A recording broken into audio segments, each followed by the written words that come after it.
Një kthes tronditëse ka marrë gjyqi për autorin e vrasjes së 33 vjeçarit shqiptar Erion Pelivani. Një ditë më parë, në gjykatën e Larisës, 19 vjeçaria me origjinë shqiptare, mbesa e viktimës, pranoi se ka falsifikuar mesazhet për të bindur të atin e saj 51 vjeçar se daja e saj kishte abuzuar me të. 51 vjeçari shqiptar Fatmir Tarellari nga Poliçani akuzohet për vrasje me dashje, pasi më 9 janar 2024 me pushkën e gjuetis pak jashtë Volosit, pra një fabrike çimento i ngriti një kurth kunatit të tij 33 vjeçar, Erion Pelivani, të cilin e qelloi për vdekje. 51 vjeçari u bind nga vajza e tij se kunati i tij 33 vjeçar ishte ai që e përdhunoi që kur ajo ishte e vogël dhe vazhdonte të abuzonte me të e ta shantazhonte. E gjitha filloi kur 51 vjeçari Tarellari mori një telefonat nga pronarja e vajzës së tij studente, e cila i tha se nuk e kishte paguar qiran, edhe pse ai e kishte dërguar para rregullisht.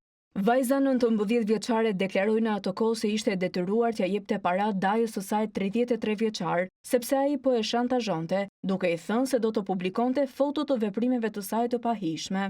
Që ta bënte të atin ta besonte, ajo i tregoi mesazhe me tekst në telefonin e saj celular. Babai u bind se kunati i tij ishte ai që po i përdhunonte të bijën dhe i ngriti një prit duke e qelluar për vdekje.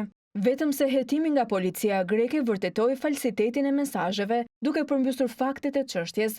Vajza 19 vjeçare, gjatë dëshmisë së saj, pranoi se për të besuar nga i ati, ajo falsifikoi mesazhet që shkëmbente me të dashurin e saj në një mënyrë të tillë që të dukej sikur dërguesi i mesazheve ishte daja e saj 33 vjeçari Erion Pelivani, i cili në fund humbi jetën padrejtësisht. Në gjyq i pandehuri Fatmir Tarellari, i tronditur deklaroi se i vinte keq për atë që ka ndodhur, duke shtuar se ishin ditët më të këqija të jetës së tij, kur mësoi se çfarë i kishte ndodhur vajzës së tij, për të theksuar se ishte në gjendje shoku.